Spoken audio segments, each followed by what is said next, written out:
Olá, tudo bem? Hoje nós vamos estudar as redes neurais supervisionadas, que são aquelas que têm um supervisor, ou seja, alguém que fala tal padrão vai com tal outro padrão. Porque as redes neurais são de tipo associativo, estas supervisionadas. Associam um padrão de entrada com um padrão de saída. As redes supervisionadas que nós veremos são o perceptron de Rosenblatt, o perceptron multicamada e as redes de tipo Deep Learning. As redes tipo não supervisionadas serão analisadas num próximo vídeo.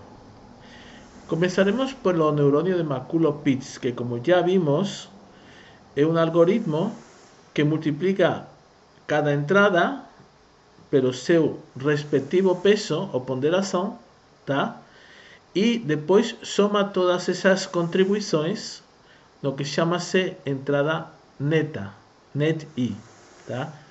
Depois, a saída do neurônio resulta de aplicar a uma função de ativação, neste caso uma função de grau.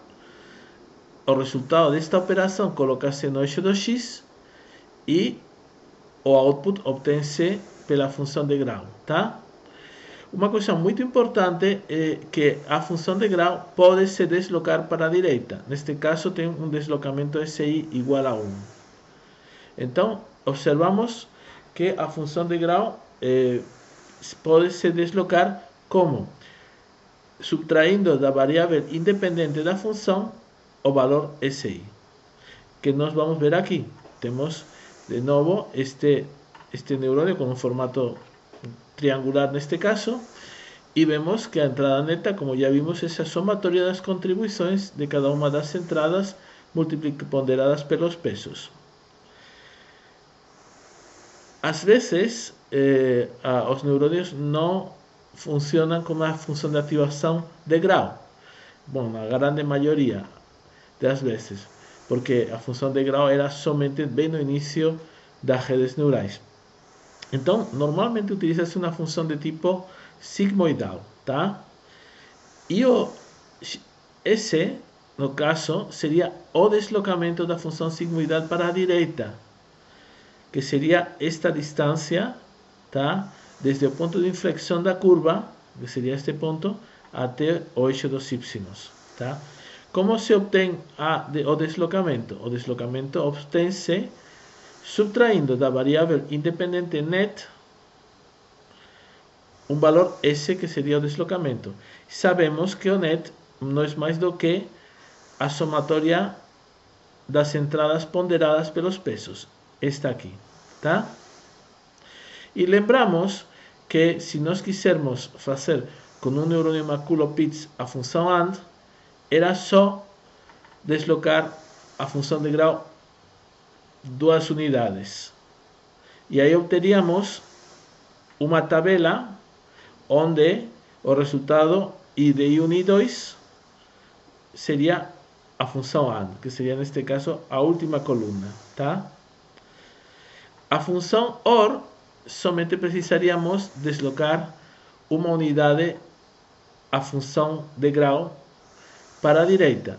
Neste caso, deslocando uma unidade da função de grau, observamos que já temos que o resultado da função, por exemplo, neste caso, para I igual a 1, I2 igual a 0, multiplicando I1 por 1 e I2 por 0, obtemos 1, que seria a entrada neta.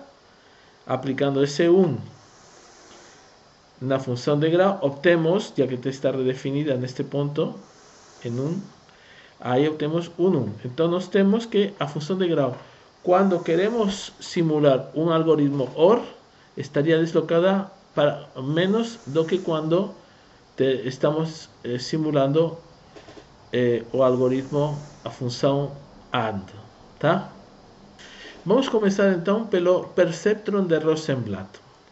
Olha, Rosenblatt utilizou o neurônio de Maculo-Pitts, todo o que nós acabamos de apresentar.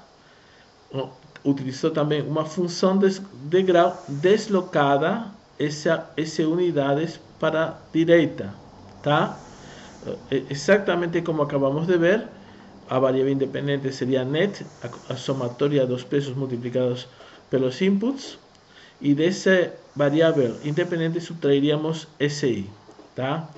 Então, o perceptron de Rosenblatt consiste en varias unidades o neuronios, tá? Que estarían conectadas, por ejemplo, con esta camada donde presenta-se uma letra. Cuando tenemos o píxel igual, bit igual a 0, no teríamos la letra. Cuando for un píxel con bit igual a 1, ahí teríamos a parte da letra que está en preto, tá certo? E então, o perceptron de Rosenblatt era un conjunto de neuronios que eran treinados para que, una vez apresentadas varias veces esas letras na matriz, un dos neuronios ficase acceso, ficase con un valor alto y los otros ficasen con un valor bajo. Entonces, en este caso, el neuronio que fica con valor alto es aquel que corresponde con la imagen que está representada na matriz, tá? E olha que intuição tão interessante, porque o Rosenblatt intuiu muito claramente que existia um deslocamento na função sigmoidal, tá? E até que elaborou um algoritmo para falar como ela se deslocava, que seria menos xi, que seria um valor pequeno, multiplicado pelo erro na saída do neurônio. O que seria o erro na saída? O erro significa a diferença entre a saída desejada e a saída real. Então, esse seria o delta, o erro, tá? Então, observa que nós temos esse incremento de S, que pode ser também escrito assim: xi por erro por menos 1, porque temos o menos de aqui, passa para cá. E esse menos 1, olha, esse menos 1 poderia, na verdade, ser uma entrada virtual. As entradas são tendo valor n, mas neste caso podemos achar uma entrada virtual com valor n mais 1 e valendo menos 1, tá? E nós temos aqui outro algoritmo que seria para ajustar as ponderações. Então, o perceptron de Rosenblatt tem dois algoritmos: aquele que altera o deslocamento da função de grau e aquele que altera as ponderações, tá? Os dois baseiam-se numa regra de tipo delta que avalia o erro na saída, ou seja, a diferença entre o target, que é a de saída desejada, que nós gostaríamos que fosse, e o que seria o output, que seria a saída real. Infelizmente, este tipo de algoritmo não acontece na biologia, é completamente não biológico. E a partir de aqui, neste momento, vendo o início das redes neurais, as redes neurais artificiais, chamam-se por isso artificiais, deixaram de ser biológicas. Então, nós temos dois algoritmos baseados na regra delta, na regra do erro, no qual temos o incremento de S menos xi multiplicado por erro, e o incremento de W, que é xi positivo, multiplicado pelo erro e multiplicado pela input, que seria o input do pixel. Neste caso, o i seria este pixel, se fosse, seria i igual a 1. E este outro pixel seria i igual a 0, tá? Este i seria a entrada, input, neste caso o pixel. Bom, então vamos lembrar que, como vimos, a função sigmoidal ou função de grau, no caso do Rosenblatt, pode se deslocar S unidades para a direita. Aqui temos o valor neto menos S, seria o deslocamento. E, mas observamos que aqui temos vários pesos multiplicados pelos inputs e temos algo que discorda deste padrão aqui, que seriam pesos multiplicados por inputs. Temos um valor menos S. Será que esse S poderia ser colocado também no formato de um peso multiplicado por um input? Talvez, porque se colocarmos S multiplicado por o menos 1, o menos 1 poderia ser un input siempre colocado en -1 y ese sería un peso, ¿tá? Entonces o ese podría ser un peso y o input teríamos un input a más n+1 que sería siempre colocado en -1. Entonces una red neural tipo Rosenblatt podemos omitir o deslocamento da função sigmoidal, que seria na verdade esta equação aqui, se acrescentarmos um valor, um peso n+1 e um input n+1, que seria o peso n+1 seria S e o input n+1 seria -1. Então nós teríamos aqui um input a mais, -1, e um peso que seria equivalente ao S. A equação de um neurônio com n entradas e uma entrada extra en -1 seria equivalente à equação de um neurônio que tivesse deslocamento. Mas, então, o que acontece? Que a partir de aqui, o deslocamento, que é uma função muito importante dos neurônios, já não vai ter, mas vai ter necessariamente um peso a mais, todos os neurônios, com um input colocado a -1, tá? Então, observamos, e muito importante, que a partir de agora as sigmoides não vão estar deslocadas mais, vão estar sempre centralizadas como se fosse S igual a 0, porque na verdade esse S vamos a eliminar e vamos embutir como se fosse o S um peso a mais. Então, por exemplo, temos o somatório de igual a 1 até n+1, onde n+1 seria correspondente ao peso n+1 e a entrada n+1, tá? Então, a partir de aqui, todas as redes neurais não têm mais esse conceito de deslocamento da sigmoide. Mas é necessário colocar uma entrada -1 porque seria o que seria equivalente a esse deslocamento. Se não tivermos essa entrada -1, simplesmente a rede não funciona, tá? Bom, então, olha que já vamos transformar a nossa perceptron de Rosenblatt num novo perceptron, onde temos acrescentado uma entrada -1 e temos eliminado, vamos eliminar esse conceito de deslocamento da sigmoide. Por quê? Porque estamos acrescentando um peso a mais n+1 com uma entrada -1, tá? Então, o que significa? Que esse incremento de S com essa entrada n+1 resulta que se equaciona idêntica que o incremento do peso. Então, xi por r por in+1, tá? Só que neste caso in+1 sempre vai ser -1, mas a equação do incremento de S e do incremento do W são iguais. Então, o que acontece? Podemos realmente fazer dessas duas equações somente uma, que seria este incremento de W e J para o padrão P, seria igual a xi pelo R, tá? Ou seja, a diferença entre a saída desejada e a saída real, multiplicado pela entrada, que seria o pixel, neste caso que poderia ser 1 ou 0, tá?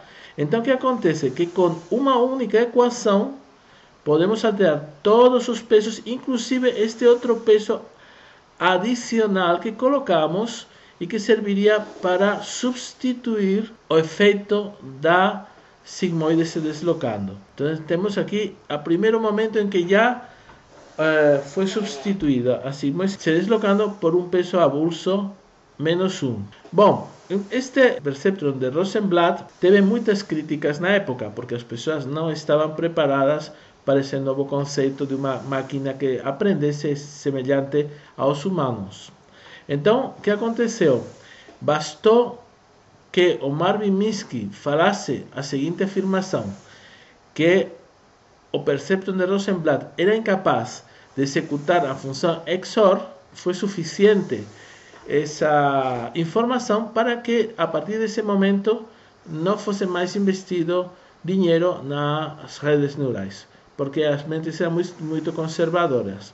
E que significa que uma rede tipo Perceptron não consigue implementar uma XOR? Vamos falar um pouco rápido porque isso já foi apresentado numa outra apresentação anterior. Vamos lá. Aqui nós temos que um neurônio, na verdade, é chamado também discriminador linear. Então, um neurônio seria como se fosse esta linha reta aqui. O neurônio, a operação de um neurônio seria realmente ser uma reta que separa duas áreas. Uma área que vai valer mais 1 e de outra que vai valer 0, tá? Como vemos, a função XOR tem os seguintes valores. Quando I1 e I2 são 0, aqui dos dois, o resultado é 0. Então, nas coordenadas 0, 0, vamos colocar um ponto branco que vai significar este 0 aqui. E nas outras coordenadas 0, 1 e 1, 0, vamos colocar um ponto vermelho que significa O1, tá? Então, para 0, 0, temos resultado 0. Para 0, 1, 1, 1. Para 0, 1, 0, 1, 1. E para 1, 1, 1, 0. O problema é assim, que sendo o neurônio um discriminador linear, significa que se equivaleria a uma reta que faz uma separação. De um lado seria todo 1 e de outro lado todo 0.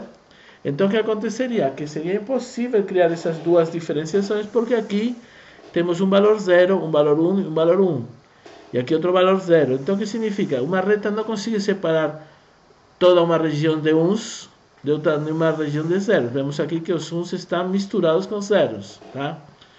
Bom, então vemos, como já apresentamos numa aula anterior, que a função XOR não consegue ser implementada numa rede neural de tipo perceptron. Mas o que aconteceu? Que se acrescentarmos uma entrada a esse neurônio, ou seja, em vez de termos I1 e I2, tivéssemos uma entrada a mais I3, se essa entrada I3 fosse uma combinação linear, ou no caso, que uma operação entre a entrada I1 e I2, que é a operação AND, então vamos fazer uma I3 que vai valer a função AND da I1 e I2. Então nós temos exatamente I3. Bom, então pelo fato de acrescentarmos uma dimensionalidade a mais na nossa rede de perceptron, estaríamos aqui com esse eixo vertical I3. O algoritmo do neurônio, que seria este aqui, I1 W1 mais I2 W2 mais I3 W3 maior ou igual que esse, porque isso seria a função de grau superar um limiar S, tá?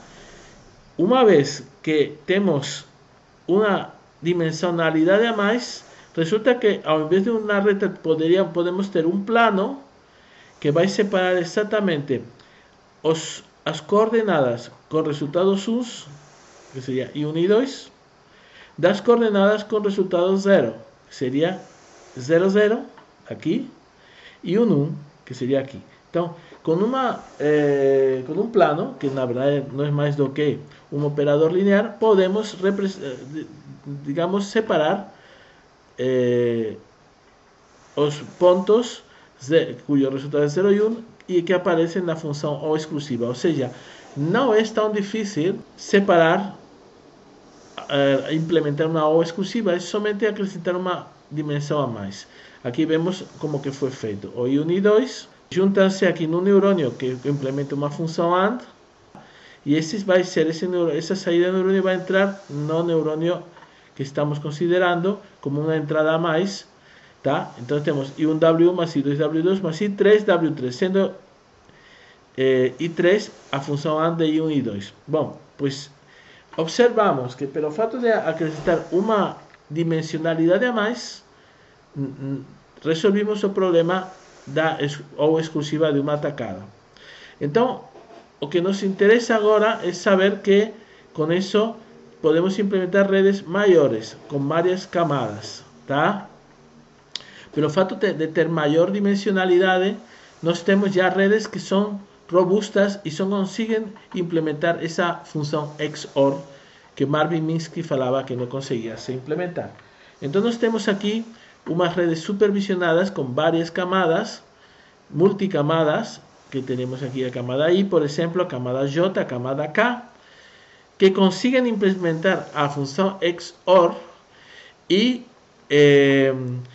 consiguen associar um padrão de entrada IP, padrão P, P igual a 1, P igual a 2, P igual a 3, o número de padrão, com um padrão de saída OP, sendo que P é igual a 1, 2, 3, o número de padrão. Então, o padrão IP consiste na entrada I1P, I2P, I3P, I4P, e o padrão de saída OP consiste nas saídas O1P, O2P, O3P, O4P.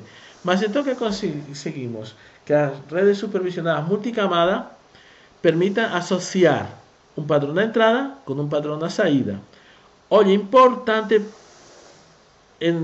muito importante, que todas essas redes multicamadas têm que ter essa entradinha em -1, que não era mais do que aquela entrada que fazia o efeito da sigmoide se deslocando e que a sigmoide já não se desloca mais.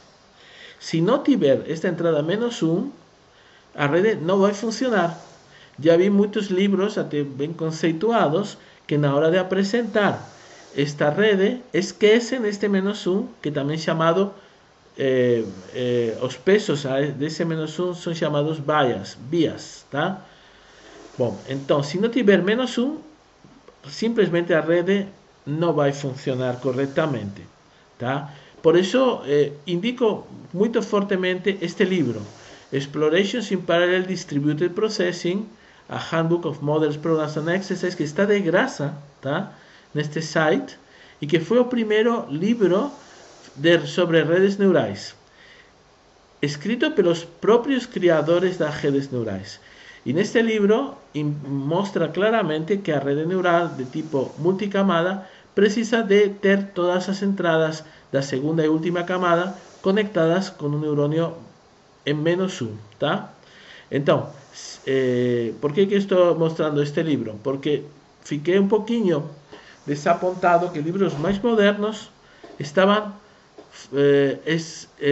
esquecendo dessa entrada -1 que temos falado aqui, tá? Se não tiver entrada -1, não vai funcionar a rede neural, tá? Bom, até se vocês implementam uma rede neural e esquecem, pode ser resolvido colocando nas imagens um pixel com um valor -1, tá? Com isso até poderíamos resolver esse problema. Bom, olha, as funções de ativação dos neurônios são de diversos tipos. Pode ser identidade, pode ser, como já vimos, função de grau, pode ser a chamada função logística, que é a exponencial, a sigmoidal, que acabamos de apresentar. Pode ser a tangente hiperbólica, que vai de y igual a -1 a y igual a 1. Então tem outros, digamos, também funções de ativação, tá? Arcotangente, etc, etc. Bom, esta SoftPlus, por exemplo, é muito utilizada nas redes de tipo Deep Learning. Então, como que vamos, digamos, implementar a nossa rede? Olha, na primeira camada, sempre colocamos a função identidade, y igual a x, tá? É como se não tivesse nem neurônio, porque como a entrada vai ser a mesma que a saída, poderíamos até omitir este neurônio aqui, porque o que colocasse na entrada é o que vai sair aqui. Então, sempre função de identidade. Na segunda camada, coloca-se sempre uma função sigmoidal ou de tipo tangente hiperbólica. Os outros tipos não são muito frequentes. Bom, e já na última camada temos mais alternativas. Pode ser como alternativa a função identidade, igual que na primeira camada, ou a função sigmoidal ou a função tangente hiperbólica. Ou seja, na última camada, além das funções que funcionavam na segunda camada, podemos acrescentar de novo a função identidade, tá? Agora vamos ver como podemos ajustar os pesos mediante o chamado método de gradiente descendente no perceptron e no perceptron multicamada. Olha, primeiro de todo, precisamos entender como calcular o erro na saída da rede. Então, para um padrão P, que colocamos padrão entrada IP e saída OP, tá? Mas na saída, vamos calcular a diferença entre a saída desejada, TKP, target, T significa target, tá? Que é a saída desejada, o padrão que nós queremos, que nós colocamos na saída, seria esse target, e a saída da rede, que não sempre vai ser igual ao padrão desejado target, tá? Então, para neste caso, o neurônio de saída K, para o padrão P, temos uma saída desejada, TKP, que gostaríamos que se ficasse a saída, e a saída real, que seria OKP. Essa diferença entre a saída desejada target e a saída real é elevado ao quadrado. Isso seria o erro em cada um destes neurônios, tá? A somatória do erro em cada um dos neurônios K, tá? Elevadas ao quadrado, fornece como resultado o erro no padrão P. Ou seja, para um padrão P na saída, temos um erro que seria a somatória dos erros em cada neurônio e que seria target menos output elevado ao quadrado. Por que elevado ao quadrado? Porque elevado ao quadrado queremos fazer que esse erro seja sempre positivo, tá? Então, podíamos colocar um valor absoluto, uma função valor absoluto, mas é mais difícil de derivar por partes. Então, por conta disso que vamos colocar esse erro expresso como target menos output elevado ao quadrado para que seja o resultado sempre positivo, o erro sempre positivo. Então, o erro total seria a soma dos erros para todos os padrões. Essa seria a soma de um erro para um padrão na saída, somando-se aos erros em cada uma das saídas. Mas o erro total seria a soma dos erros para todos os padrões, ou seja, somando-se os erros para um padrão 1, para um padrão 2, para um padrão 3, para um padrão 4, etc. E aí, em cada padrão, temos os erros nos neurônios de saída target menos output, tá? Então, nós temos que para padrão, temos que somar os erros, as diferenças entre o target e o output em cada uma das saídas, tá? Bom, então já temos essa ideia importante, tá? Agora, como optimizar o erro na saída? Logicamente, nosso objetivo é deixar o erro mínimo na saída. Então, para conseguir que o erro seja mínimo, seja a saída desejada seja igual à saída que vai acontecer no neurônio, o que nós vamos fazer é ajustar as ponderações dos neurônios para conseguir o erro mínimo na saída da rede. Uma possibilidade de encontrar estes pesos é testando milhares de combinações deles até encontrar aquela combinação que minimiza o erro. Ou seja, vamos fazer a coisa do jeito força bruta. Vamos fazer todas as combinações de todos os pesos até encontrar uma que forneça um erro mínimo. Bom, puxa vida, isso é muito difícil, até para um computador fazer todos esses cômputos chega a ser inviável porque demoraria muito, tá? Então, outra opção seria utilizar um algoritmo genético, tá? Para calcular quais seriam os pesos da rede para optimizar a função erro, tá? Na saída. Então, nós teríamos um algoritmo genético que permite otimizar o erro na saída, alterando os pesos nas entradas. Mas a forma mais habitual é pelo método chamado de descida de gradiente. O que seria o método de descida de gradiente? Vamos colocar um exemplo. Bom, primeiro de todo, o gradiente, o que é? O gradiente de uma superfície de direção de maior mudança de uma função escalar. Ou seja, imaginem vocês estando numa montanha e vocês querem descer a montanha. Para descer a montanha, vocês vão ir na direção da inclinação maior da montanha, tá? Essa seria a direção do gradiente, tá? Vamos fazer uma aplicação para vocês verem como aparece essa função gradiente e como aparece uma superfície de erro. Olha, vamos supor que temos aqui um neurônio muito simplificado, onde nós vamos ter uma única entrada e um único peso. E a outra entrada, já sabemos que tem que estar sempre menos 1, com um valor B, que também podia ser chamado S, no início chamamos S, agora chamamos B, que é o bias, tá?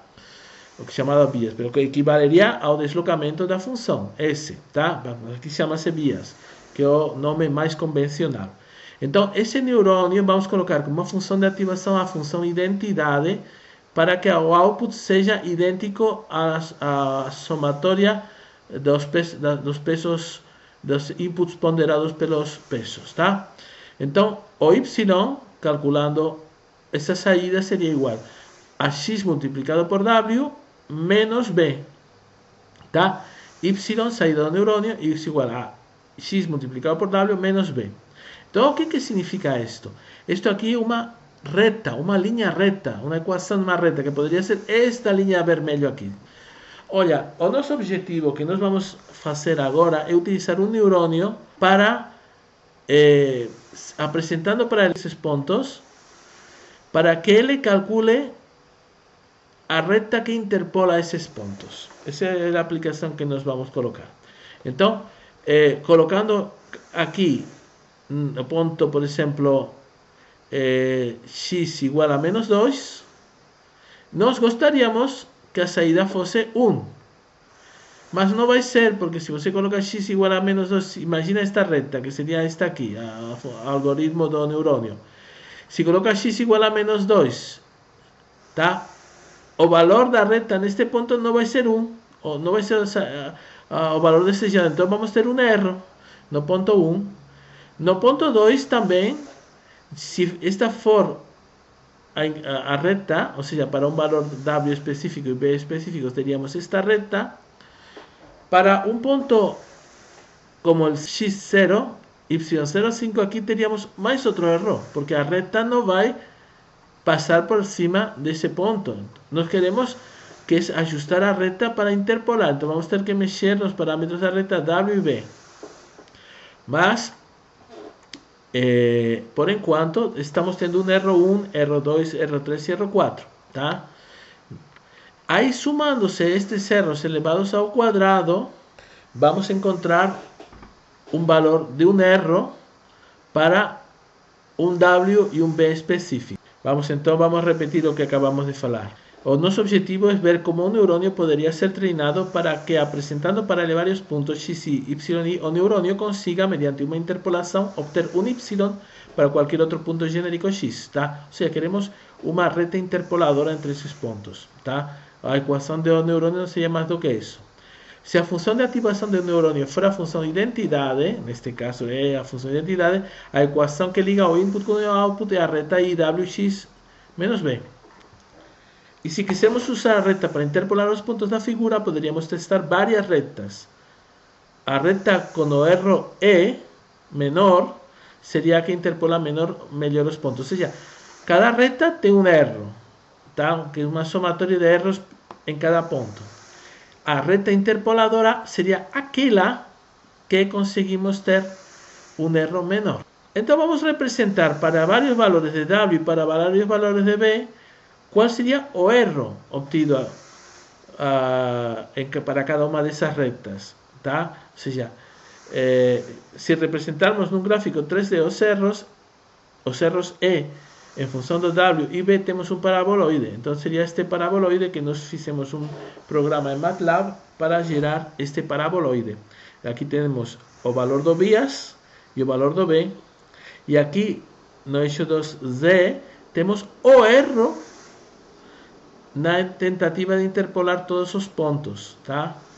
Então, o que significa?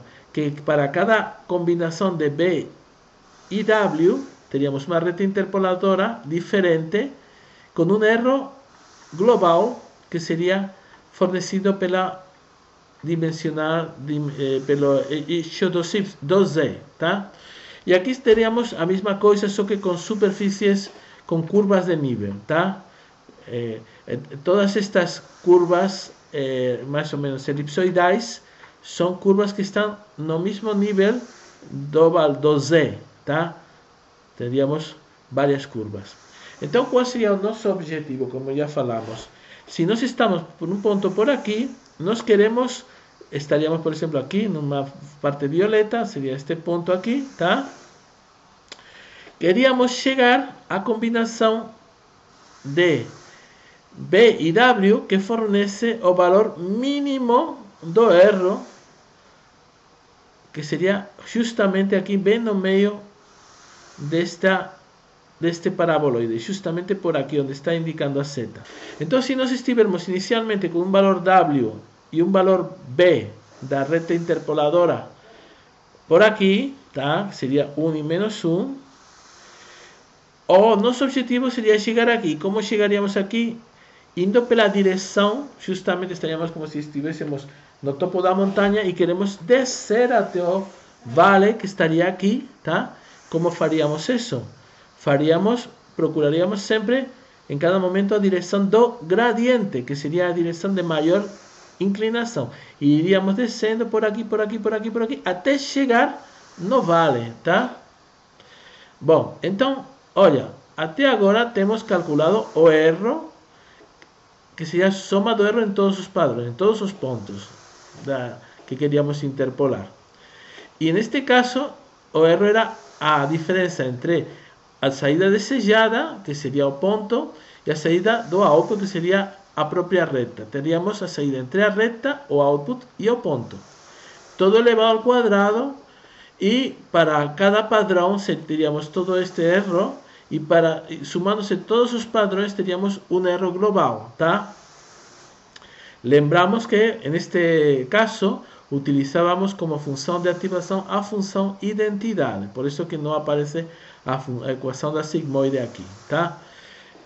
E vamos observar como acontece essa descida de gradiente. Olha aqui, imagina que estamos neste ponto e desejamos chegar até este ponto. Como poderíamos fazer? Olha, poderíamos calcular a tangente, a derivada neste ponto, e observa-se que, olha, importante, a derivada, eu sei que isto parece uma coisa simples de falar, mas quanto mais íngreme é a curva, também a derivada é maior, tá? E queremos nos aproximar do ponto mais abaixo a partir de incrementos de peso, que seria aqui, tá? Incremento de peso, tá? Erro, incremento de peso, que vai ser calculado como da derivada do erro, como gradiente, a derivada do erro em função da variável WKJ. Ou seja, estaríamos aqui tendo somente um gradiente que tem vários componentes. No anterior caso, teríamos o componente W e o componente B. Lembra que eram dois coordenadas na base e uma na eixo da Z, né? E então, neste caso, o incremento seria igual a menos a derivada do erro em função do peso, do parâmetro, tá? Então, o que acontece? Quando estamos por aqui, essa derivada é muito grande. E o peso também, o incremento de peso é muito grande. Então, nos deslocamos rapidamente na direção deste ponto mínimo. Mas quando já vamos chegando no ponto mínimo, as derivadas vão ficando mais pequenas, porque não são tão íngremes, e já esse valor de incremento do peso vai ser menor. Ou seja, quando estamos chegando no mínimo local, neste caso, os incrementos do peso são menores do que quando estamos nos deslocando pela parte mais íngreme da parábola, que os pesos, as derivadas são maiores e os incrementos também, como são iguais à derivada, eles também vão ser maiores, tá? Então é importante que já lembremos que quando já chegamos no ponto mínimo, esses pesos vão ser muitas mudanças, vão passar por mudanças muito pequenas, tá? Então, olha que curioso, se nós derivarmos para um único padrão, tá? Não sei, aqui estamos falando de todos os padrões, mas se fizermos aqui, esta derivada aqui, derivada do erro para um padrão específico, em função de WKJ, né? Então, não teríamos mais este termo aqui, somatório de P, porque estaríamos falando de um único padrão, tá? Então, teríamos que derivar esta somatória daqui, no somatório externo. Então, fazendo a derivada, e utilizando a regra da cadeia, chegamos, olha que curioso, a partir de aí, chegamos, vocês olhando um pouquinho com mais calma, terminamos chegando exatamente na regra delta do Rosenblatt.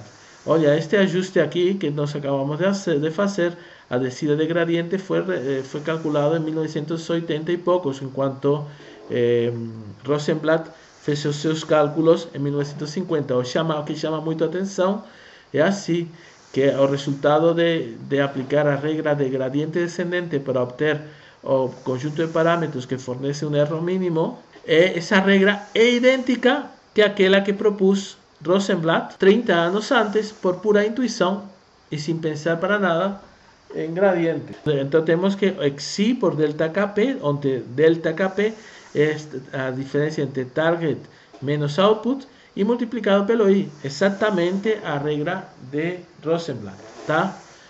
Entonces aquí nos que fizemos para cada padrón utilizamos o algoritmo de gradiente descendente para saber para dónde nos vamos, y esa derivada sería o paso o incremento de KJ que teníamos que alterar, ¿tá? O sea, cada R es feita derivada para cada uno de los W's, y ahí con eso obtenemos o gradiente, ¿tá? Entonces tenemos aquí la expresión de cómo podemos alterar los pesos, ¿tá?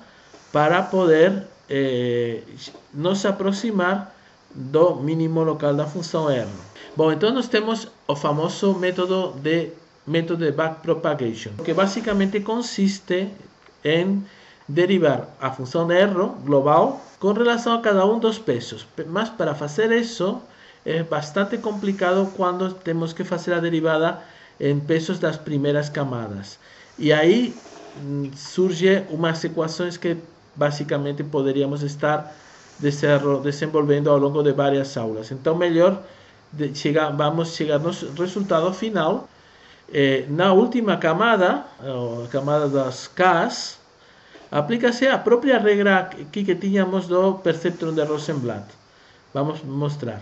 Então, na última camada, temos uma função delta, que vai ser target menos output por la derivada da entrada neta. Só que como estas saídas aqui podem ser a função identidade, a derivada da função identidade seria 1, tá? Então teríamos que a delta seria o target menos output. Sendo target menos output, o erro, teríamos, na verdade, aqui, neste caso, uma equação idêntica à equação do perceptron de Rosenblatt. Só que o J equivaleria aos IJ do Rosenblatt, que seriam as entradas vindas da camada anterior, tá? Lembra que o perceptron de Rosenblatt só tinha uma camada, que seria equivalente a esta última de aqui, e para calcular o incremento se multiplicava o R na saída multiplicado pelos IJ.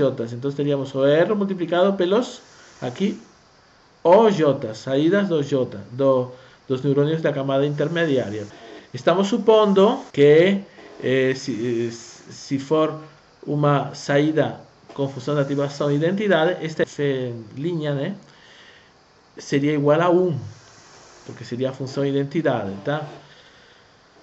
Bom, então, nas camadas anteriores, o processo é um pouquinho mais complicado, porque teremos que utilizar o resultado ΔK desta camada anterior, inserir esse ΔK nesta equação, para calcular um ΔJ. E esse ΔJ estaria numa equação parecida às anteriores. Ou seja, o que muda entre camadas é assim, que o delta tem uma expressão diferente. E nas camadas anteriores, tá, utiliza-se para esse cálculo os deltas das camadas posteriores. Então, olha, por que chama-se método de backpropagation? Chama-se método de backpropagation porque começamos pela camada sempre de última, fazendo o cálculo na última camada. É muito fácil calcular o erro na última camada entre saída desejada menos saída atual do neurônio. Isso não tem problema. O problema é que essa saída desejada, que é muito fácil saber na última camada, não temos essa saída desejada na camada intermediária. Qual é a saída desejada? Não sabemos. Então, na verdade, precisaríamos, de algum modo,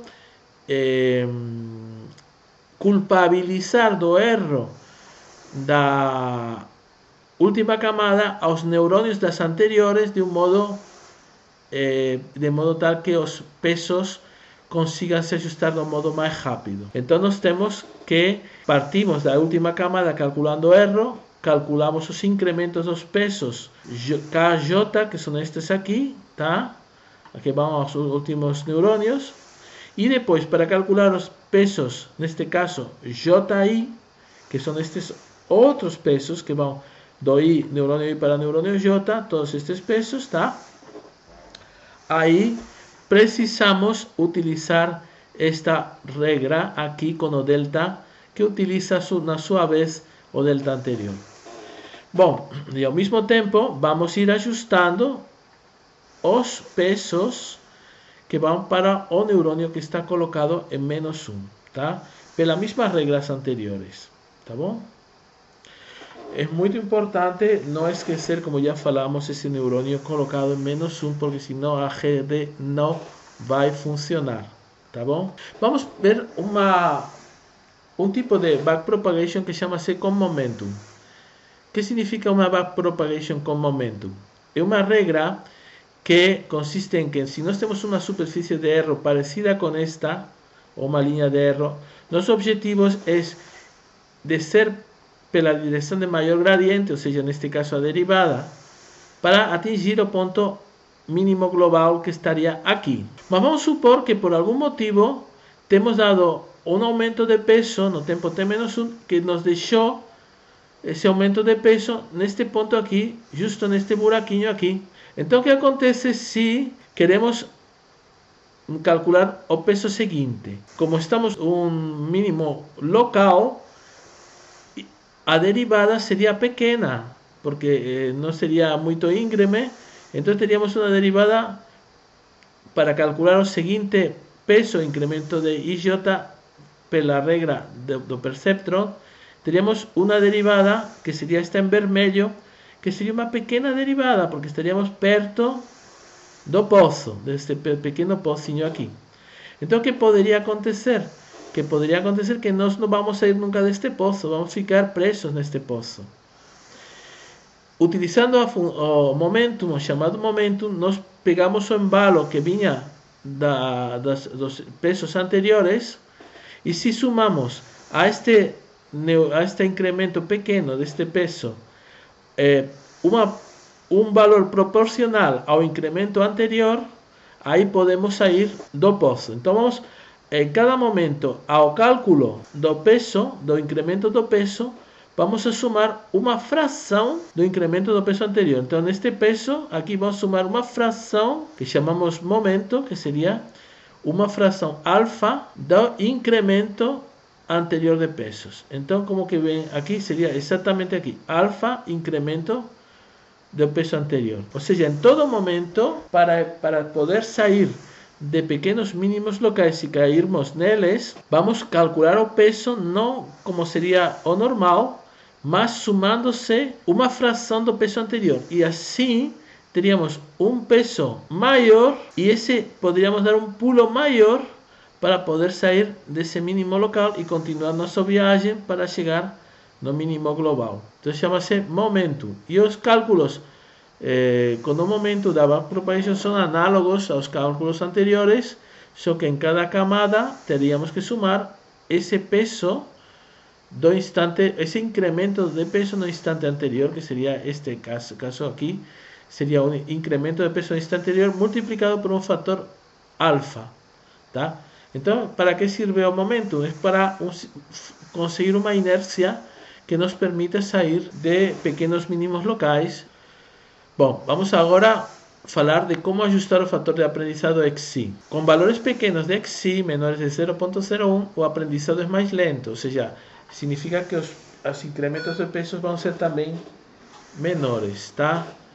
Mas vai convergir melhor para o mínimo global, porque se fossem valores muito grandes, os pulos que vamos dando às vezes são muito grandes e não vamos conseguir chegar no fundo do poço. Vamos estar sempre pulando na beira do poço ou perto do fundo, mas não vamos chegar no final porque os pulos são muito grandes. Então, para conseguir chegar no final, os incrementos de pesos têm que ser pequenos e por isso que os XIs também deveriam ser pequenos. O que normalmente se faz é começar com XIs grandes para fazer pulos grandes e poder terminar chegando mais facilmente ao mínimo global, tá?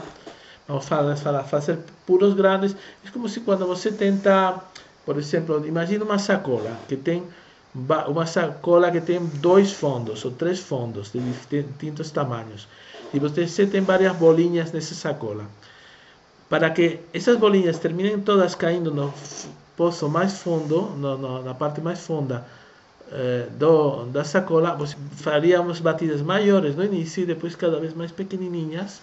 Aí você conseguiria que as bolinhas pulassem muito no início até para terminar caindo no fundo da sacola. E isso seria equivalente a termos um xi grande no início e um xi pequeno no final. Agora vamos falar dos números de neurônios e de camadas. Normalmente é suficiente colocar uma única camada intermediária. Ou seja, teríamos no total 3 camadas. Uma camada escondida única. Embora mais camadas possam ser necessárias se os dados são altamente não lineares. Olha, na minha experiência isso nunca aconteceu. Então, normalmente vamos ter uma única camada intermediária. O número de neurônios da camada intermediária normalmente é bem menor do que o número de neurônios da camada de entrada.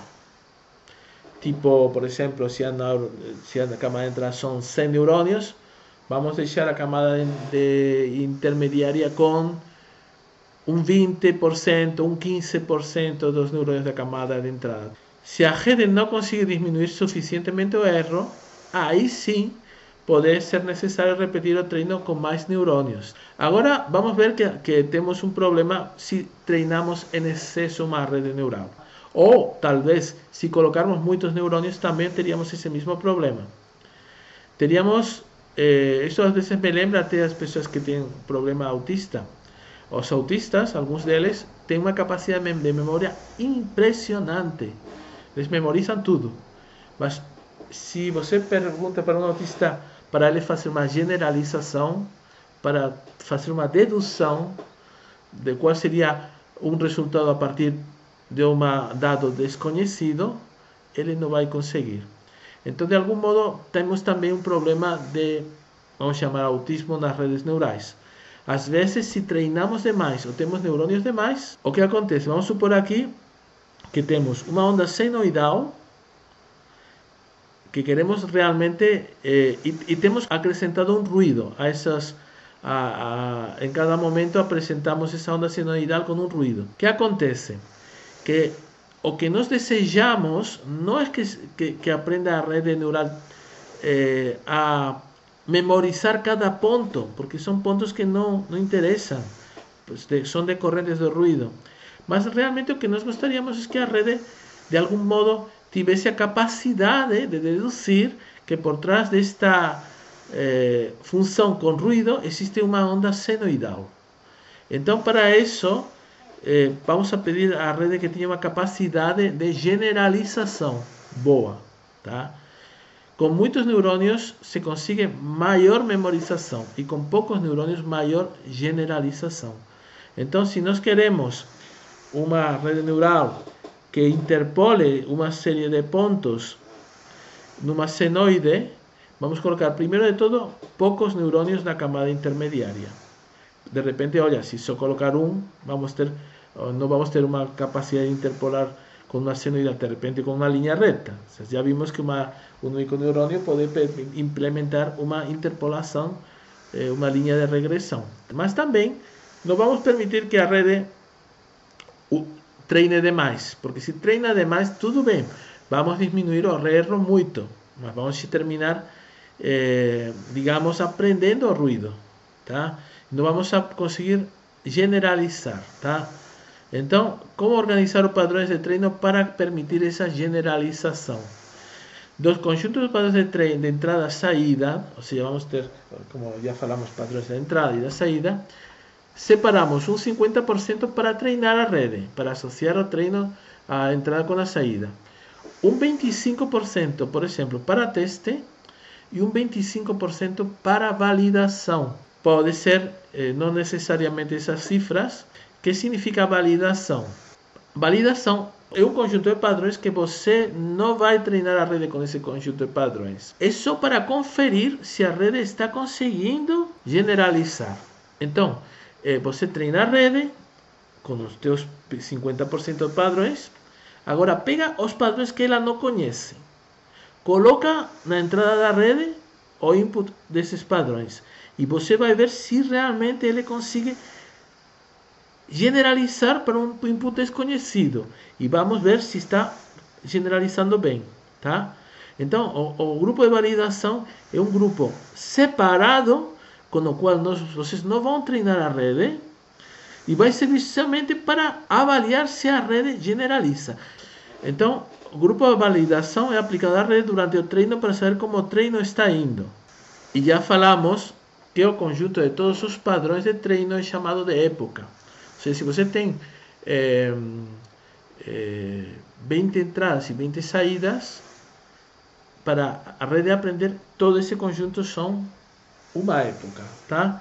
E a contagem das iterações é feita por épocas, ou seja, demorou 3.000 iterações em aprender a minha rede neural. O que significa? Que demorou 3.000 épocas. Basicamente significa que você treinou todos os padrões 3.000 vezes. Agora vamos ver uma rede sobretreinada. O que aconteceria? Se treinando demais a rede, ela poderia memorizar perfeitamente os padrões, mas não conseguiria realizar boas generalizações em padrões com os que não foi treinado, padrões de validação. Então agora, olha o critério de parada que nós vamos fazer. Parar o treino quando, após o período de diminuição do erro, com padrões de validação, o erro começa a aumentar de novo. Ou seja, se você está treinando a rede, está dando bons resultados, mas continua treinando, e de repente o resultado para esses padrões desconhecidos começa a ter um problema, começa a errar, aí já tem que parar, tá? Não podemos sobretreinar a rede. Sobretreino envolve falta de generalização. Então, olha, antigamente quando eu aprendi as redes neurais, você treinava a rede, um número de épocas incrível, né? Eu me lembro até deixava meu computador, aí estou falando de 1990, ligado a noite toda, treinando, tá? O que eu treinava? Olha, eu treinava o jogo da seleção de futebol da Espanha, dos diversos grupos, queria ganhar a loteria esportiva, esse era o meu objetivo, né? Deixava a rede treinando a noite toda. E treinava, e não tinha, na verdade, um critério muito definido de parada. Ele ia diminuindo o erro assim. O erro global ia diminuindo ao longo do número de épocas. Mas agora, depois de um tempinho, observou-se que, utilizando-se padrões de validação, isso poderia ajudar muito, porque a evolução do erro com os padrões de validação é diferente. Olha, este aqui, para padrões desconhecidos que você vai colocando na rede para testar ela ao longo das épocas, chega um ponto que se você treina mais, a rede começa a não ter bons resultados nos padrões onde precisa generalizar, onde precisa deduzir um resultado a partir de um dado desconhecido. Então, justamente nesse ponto aí, onde aparece o mínimo da curva, é a última época. Aí tem que parar o treino. Olha, vamos colocar um exemplo que aplicamos recentemente de uma rede neural para calcular a posição do polo geomagnético norte em qualquer data a partir dos dados fornecidos pelo professor Masao Ono. O que significa tudo isto, tá? Ou seja, vocês sabem que o polo norte geomagnético muda, tá? Até algumas vezes se falou, inversão dos polos. Isso não aconteceu. Em 10.000 anos o polo norte geomagnético nunca se invirtiu, né?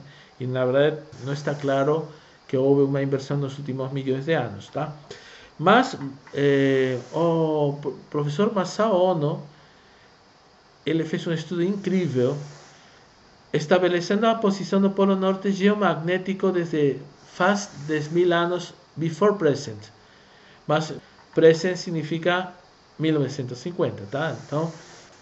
Então ele estabeleceu esse presente porque era o presente dos arqueólogos. Os arqueólogos estabeleciam esse valor do presente porque senão, o que acontece? O presente vai mudando. Então tinha que estabelecer um valor para falar, olha, aqui é o presente e 1950 é o que estabelecemos como presente. Então, o professor Masao Ono obteve as coordenadas do Polo Norte geomagnético a partir del 10.000 before present, before 1950, tá? Un Polo Norte geomagnético a cada 100 anos. E isso, infelizmente, o professor Ono não deu informação no meio desses intervalos. Eu tenho a tabela dele e só tem, digamos, resultado de onde que o Polo Norte geomagnético estava em cada 100 anos. Não temos em intervalos inferiores. Por exemplo, ¿cuál fue o Polo Norte geomagnético en 3420 before present? Está difícil de saber. Teríamos que fazer uma interpolação.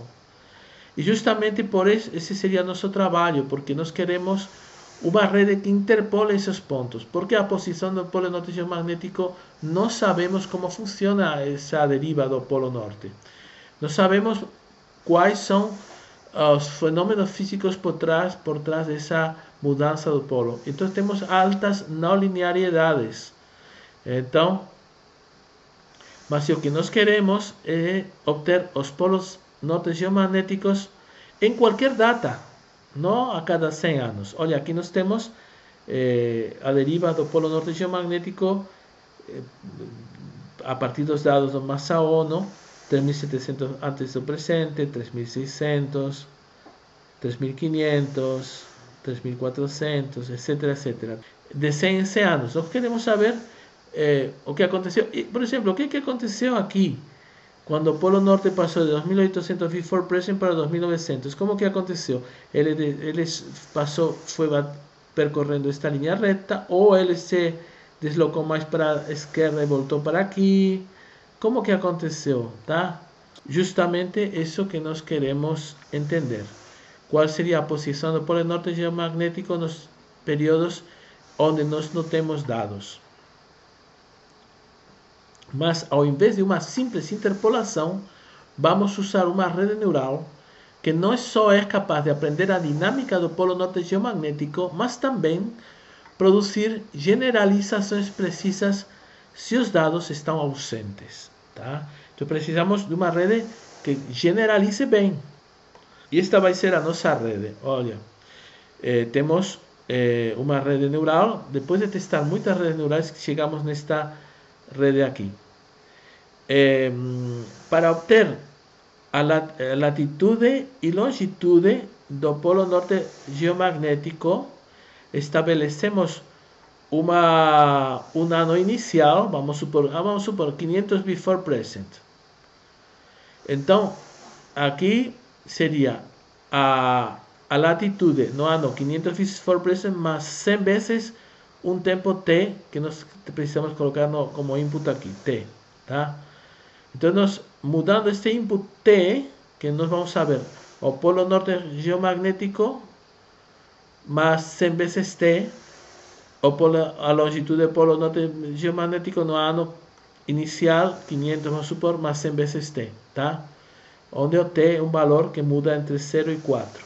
Bom, vamos fazer o desenvolvimento dessa rede neural e para isso treinamos várias redes até chegar a uma muito otimizada, que tinha 24 neurônios na camada oculta. Na verdade, nós tivemos que mudar muito o número de neurônios. E observamos que era um fenômeno altamente não linear, porque partindo de poucos neurônios, não generalizava bem. E isso é muito estranho, realmente, para ter tanto neurônio aqui. É um fenômeno complicado, esse fenômeno da deriva do Polo Norte geomagnético. Foi utilizado um método diferente ao gradiente descendente. Foi utilizado o método Levenberg-Marquardt, que fornecia resultados melhores. Tá? E como sabíamos se os resultados eram bons ou eram ruins? Porque fazíamos a correlação entre os padrões de saída da validação e os padrões de saída da rede. Tá? Ou seja, um padrão desconhecido. Inicialmente, era desconhecido para a rede, mas não para nós. E aí colocávamos esse padrão desconhecido na rede, observávamos o output da rede e aí veíamos se o output da rede era correlacionado com o output desejado que já conhecíamos. Ou seja, os padrões de validação são padrões que nós temos input e output, só que nós não deixamos a rede treinar com esses padrões. Mas serve para calcular este coeficiente de correlação, que basicamente vai ser a correlação entre a saída da rede e a saída do padrão de validação, tá? Que nós conhecemos. Se a correlação for muito alta, teríamos uma rede com altíssima capacidade de generalização, que seria neste caso o que aconteceu, tá? Uma correlação de 0,99738, tá? Então, temos 10 neurônios na camada de entrada, camada escondida fugiu neste caso da regra de fazer uma camada muito mais pequena, tá? E a camada de saída. Basicamente, o que nós queremos?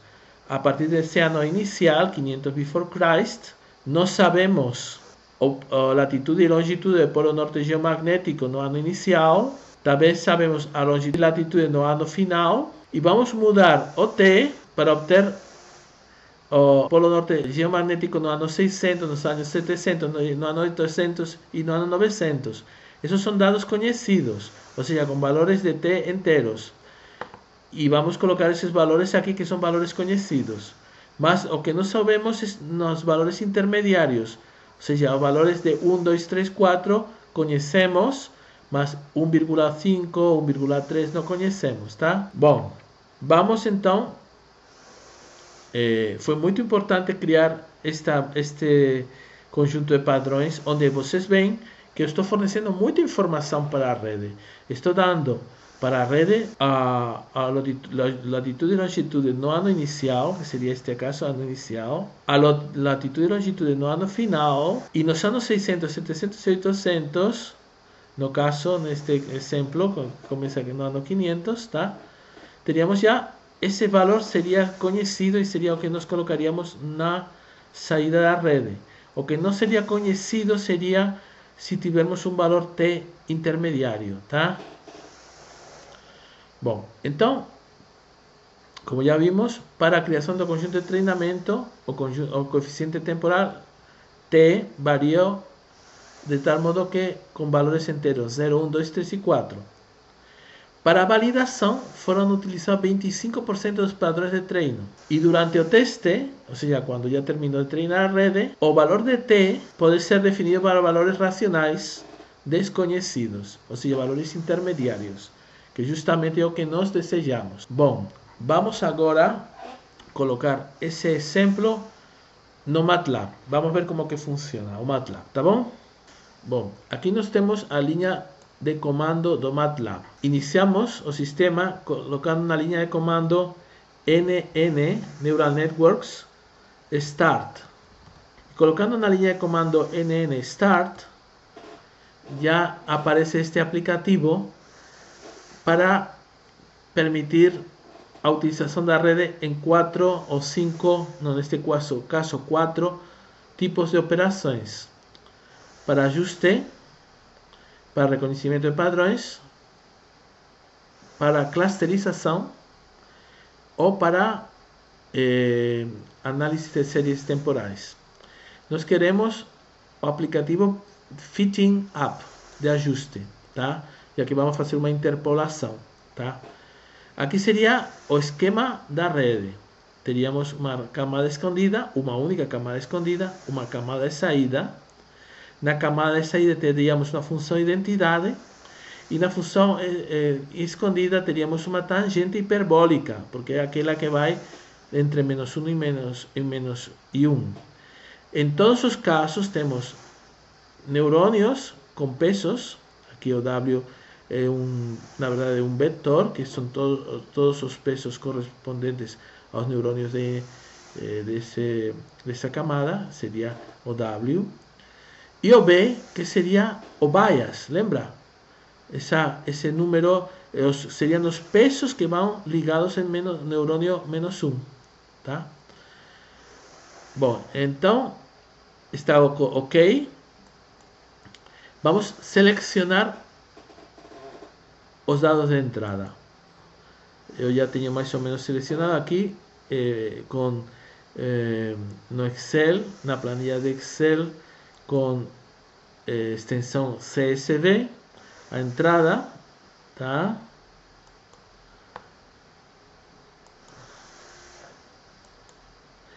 E a saída seria aqui.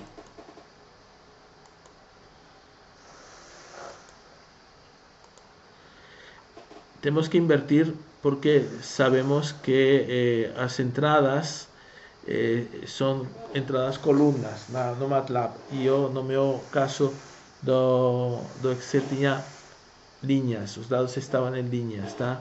Então temos que fazer uma transposição, tá? Por isso eu coloco aqui matrix rows. Bom, então continuamos. Aqui vamos selecionar, lembra que falávamos que vamos selecionar 25% para validação, 15% para teste e para treino 60%, tá? Lembra que aqui está explicadinho, validação, estes dados são usados para medir a generalização da rede e para parar o treino quando a generalização para de melhorar, tá? Olha que legal, está muito bem explicado aqui. Então vamos continuar. Vamos colocar, eram 24 neurônios na camada intermediária, 24, né?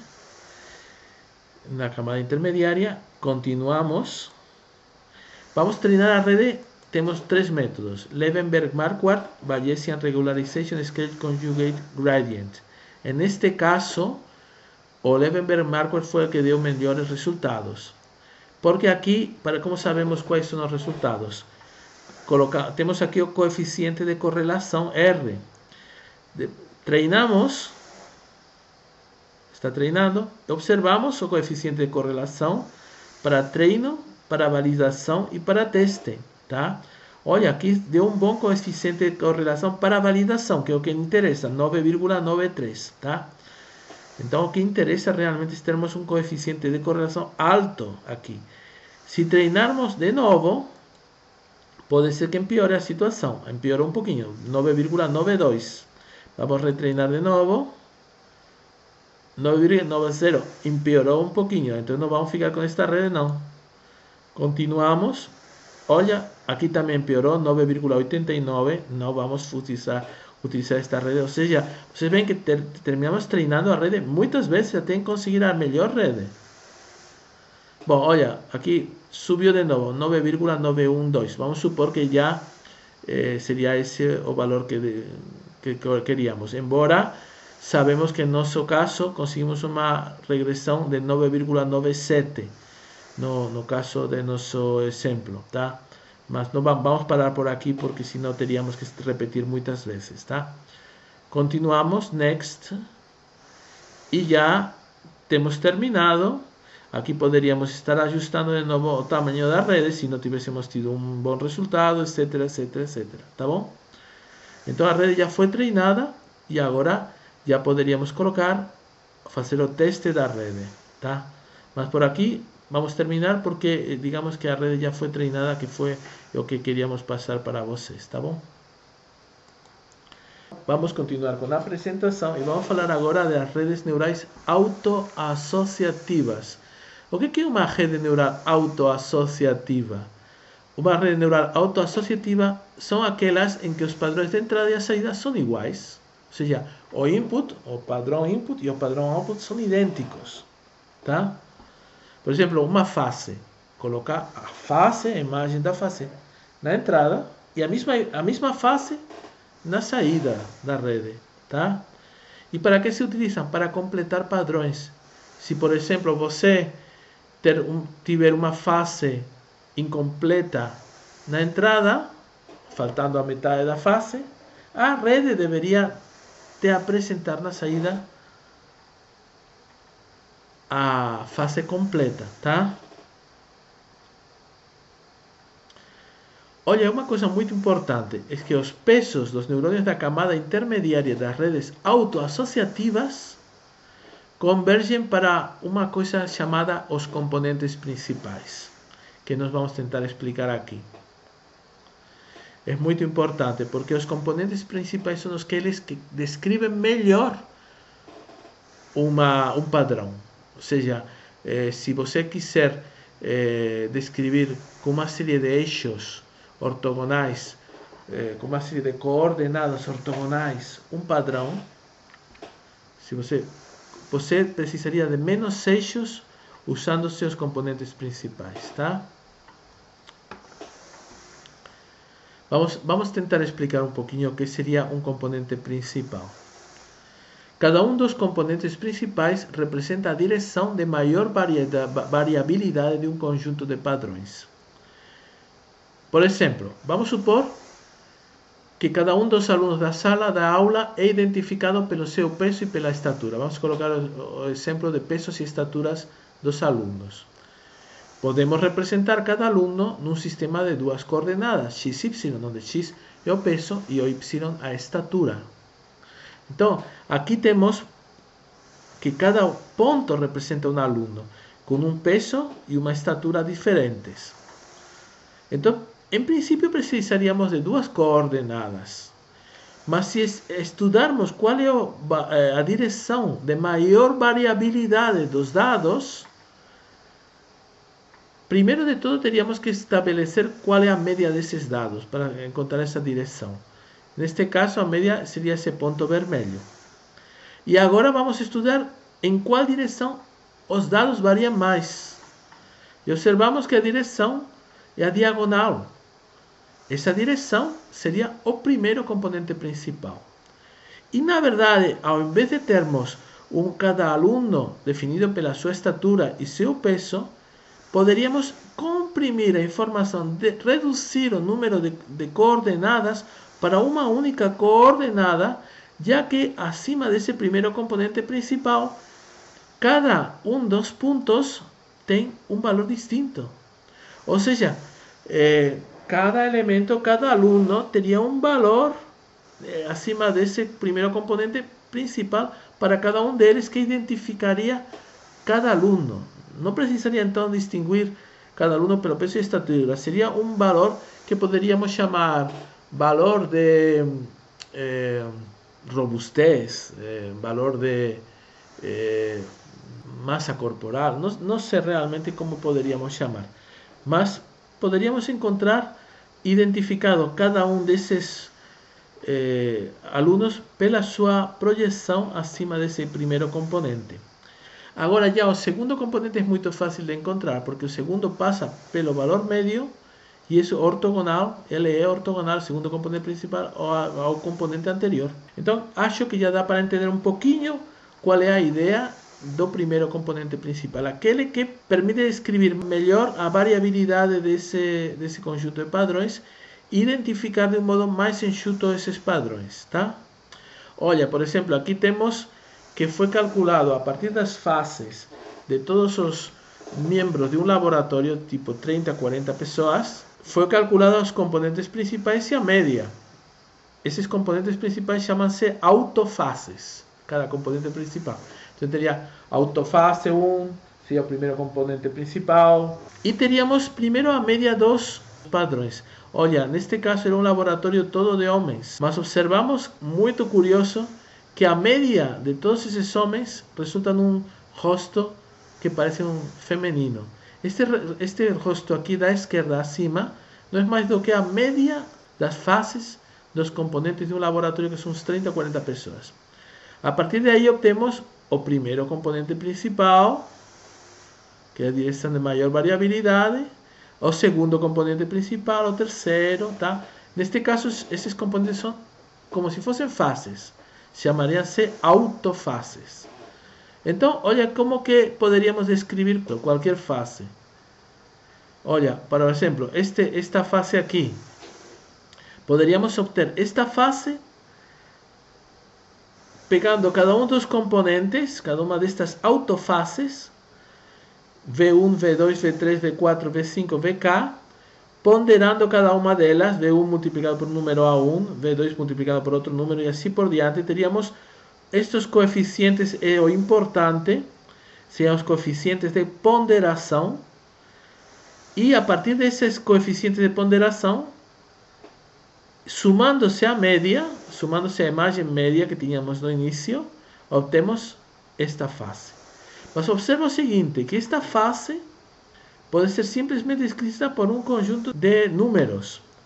Se uma pessoa já tem quais são as autofaces, a partir dos números, ele já conseguiria montar, multiplicando cada autoface pelo número, misturar as autofaces para que depois, somando-se a média, obtivéssemos o resultado final, que seria este rosto aqui, tá? Então é uma forma enxuta de calcular os componentes. Desculpa, um padrão. Olha, na verdade no cérebro acreditamos que também acontece isso, porque as imagens são muito complicadas, mas se ao invés de trabalhar com as imagens, trabalharmos com os números que representam as imagens, teríamos uma compressão da informação brutal. Cada um destes números poderia ser, por exemplo, o disparo de um neurônio do cérebro, tá? E aí se sumariam uma série de imagens que estariam, digamos, de algum modo memorizadas, gravadas no cérebro, multiplicaríamos por esse valor e aí conseguiríamos reproduzir qualquer outra imagem, tá? Olha que coisa interessante. Então, as redes neurais autoassociativas têm uma característica muito interessante, que os pesos dos neurônios da camada intermediária das redes autoassociativas convergem para os componentes principais. Olha, então, por exemplo, aqui temos esse V1, seria um componente principal, V1, esses vetores em laranja. Imagina, poderiam ser, esses pesos poderiam ser os pixels de uma autoface, cada pixel, tá? E esta seria a imagem final, o output final seria a imagem final, tá? Teríamos que multiplicar essa autofase, esse componente principal, por uma ponderação que seria o valor desse neurônio, multiplicando a saída, essa ativação do neurônio, esse output do neurônio, pelos pesos que correspondem a cada um destes zetas aqui, teríamos o primeiro componente principal ponderado por A1. Depois, em preto, esses vetores seriam outra, por exemplo, outra autofase. Ponderaríamos esses valores por um valor A2 e sumaríamos esses dois valores, tá? Como aparece no esquema anterior, lembra aqui, sumamos, neste caso seriam os pesos, mas seria o V1 multiplicado pela A1, V2 por A2, etc. Mas faltaria sumar a média, tá? Faltaria sumar a essas contribuições dos neurônios intermediários a contribuição da média. E essa seria a questão que eu quero perguntar para vocês me entregar o resultado. Qual seria a média? Seria a contribuição vinda de qual neurônio, tá? Simplesmente queria que vocês me respondam isso. Temos esses neurônios A1 e A2 intermediários, seriam os que multiplicariam os componentes principais, e agora a essas contribuições temos que somar a fase média ao componente médio, tá? Qual seria? De que neurônio viria essa média? Só quero que vocês me respondam essa questão, tá? O que nós vamos falar agora é o tálamo, é uma estrutura cerebral que vamos tentar interpretar desde o ponto de vista das redes autoassociativas, tá? Olha, aqui temos uma rede autoassociativa. Uma rede autoassociativa tem uma entrada, uma camada intermediária com poucos neurônios, tá? E uma camada de saída. Na camada de entrada e na camada de saída vamos colocar o mesmo padrão, tá? E depois tem uma operação feita no final, que vocês sabem qual é, chama-se comparação, onde nós estamos comparando a saída da rede com o que deveria sair e que seria idêntico à entrada, tá? Então poderíamos fazer o seguinte, já que temos a entrada e a saída, o target, iguais, poderíamos dobrar a rede. A camada intermediária é como se fosse uma dobradiça, tá? E essa camada de entrada e camada de saída, que vão ser alimentadas pelos mesmos valores, podem estar juntas numa única camada. Então, input, output a camada de entrada, saída e comparação seria a primeira camada, e a camada reticular da rede talâmica seria a segunda camada. Bom, esta estrutura aqui é idêntica à estrutura do tálamo. E como vemos, os componentes principais seriam os pesos entre a entrada da rede talâmica e a camada intermediária, tá? Então nós vemos que talvez no nosso cérebro também estamos conseguindo comprimir as informações mediante um método semelhante aos componentes principais que acabamos de ver, tá bom? Então, agora já temos estudado as redes autoassociativas, vamos enfatizar um pouquinho mais a questão de como pré-processar os dados antes do treino de uma rede neural. Os dados não podem ser brutos, têm que ser pré-processados. Tipos de pré-processo. Dependendo do tipo de função de ativação usada, os dados de entrada à rede devem ser pré-processados. Nas redes com função sigmoidal, que tem o y mudando entre 0 e 1, também os dados de entrada e os dados de saída têm que estar entre os valores 0 e 1. Tá? Se for, por exemplo, o máximo do valor do dado 1000, não. Vamos ter que dividir 1000 por 1000 para obtermos um 1. Tá? No caso de redes com tangente hiperbólica, os dados de entrada e saída têm que ficar entre -1 e 1. Tá? Já que a tangente hiperbólica, o y varia entre -1 e 1. Antes de acrescentar mais camadas na rede, podemos tentar acrescentar mais entradas, tá? Que sejam combinações lineares das entradas iniciais. Lembra da XOR? A XOR resolvia se nas entradas acrescentávamos mais uma entrada que era uma função AND das duas anteriores. Então, se uma rede não funciona corretamente, antes de mudar o número de neurônios da camada intermediária, vamos aumentar artificialmente o número de entradas. Como? Fazendo entradas extra que sejam combinações lineares ou booleanas das outras entradas, tá bom? Já no caso do reconhecimento de imagens, é preciso um sistema de reconhecimento que seja independente da posição, tamanho ou inclinação da imagem. Olha, normalmente, quando você fornece para uma rede neural uma imagem, ela tem que estar bem enquadrada, tá? De tal modo que fique a matriz de entrada, a imagem tem que estar bem no meio, bem do tamanho da própria matriz, tá bom? Mas isso não acontece quando você quer reconhecer, por exemplo, uma pessoa que vai no meio de uma multidão, fica num canto ou fica mexida, um pouco alterada. Então, para esse tipo de reconhecimento, onde não existem valores padronizados, nós precisamos de uma rede diferente. Porque as imagens, como já vimos, podem aparecer de modos distintos, com tamanhos, posições e inclinações diferentes. Uma primeira tentativa para converter uma imagem alterada numa imagem padrão foi a do chamado neocognitron, inventado pelo japonês Kunihiko Fukushima em 1979. Mas atualmente utiliza-se uma pré-etapa de convolução nas chamadas redes neurais convolucionais, que são do tipo Deep Learning, tá? Convolutional Neural Nets ou CNNs, tá? Vamos estudar então finalmente uma arquitetura de tipo Deep Learning. Olha, uma rede Deep Learning não é tão complicada, não é um bicho de 7 cabeças.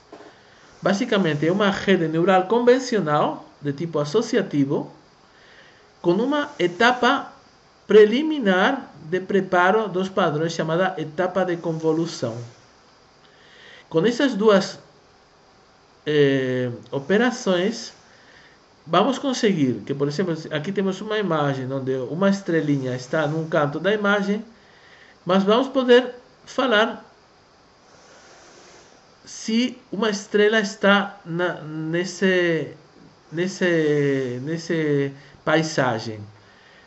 Então, por exemplo, esta rede associativa dispara o neurônio superior quando temos uma estrela no paisagem. Este outro neurônio quando aparece o Sol. Este outro neurônio quando aparece a Lua. E aqui é o neurônio quando aparece uma nuvem.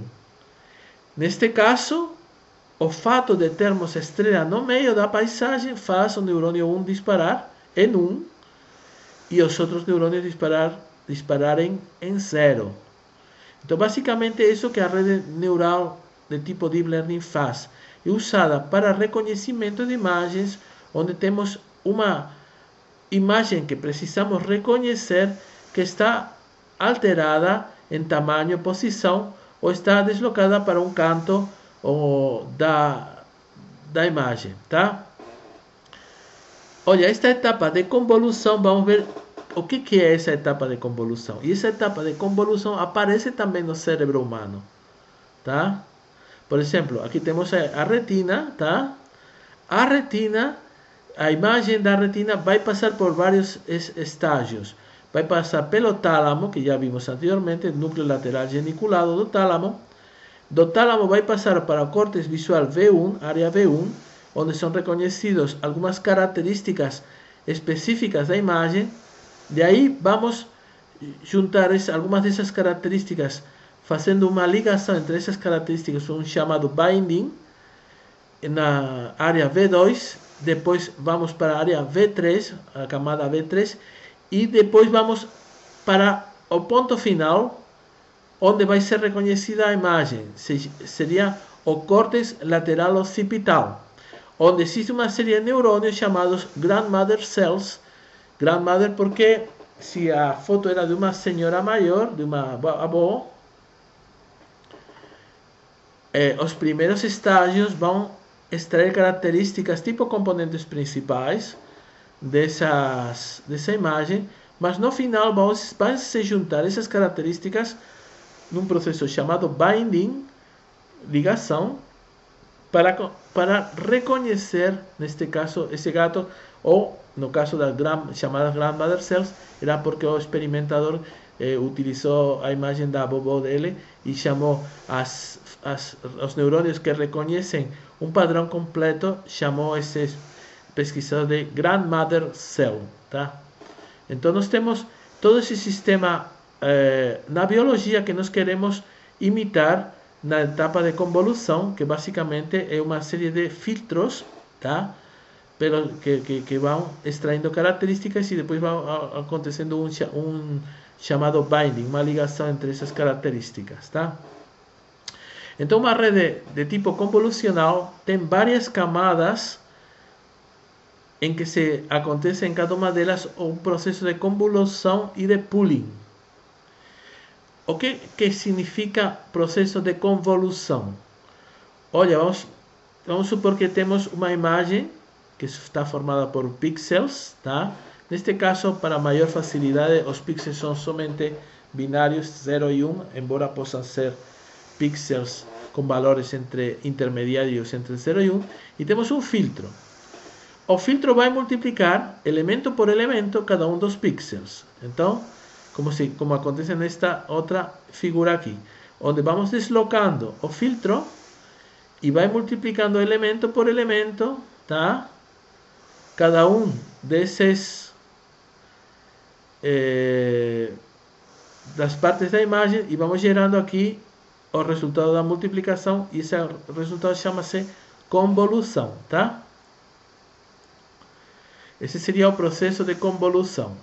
Olha aqui, aparece multiplicado, você vê o símbolo da multiplicação, multiplicado por cada elemento do filtro.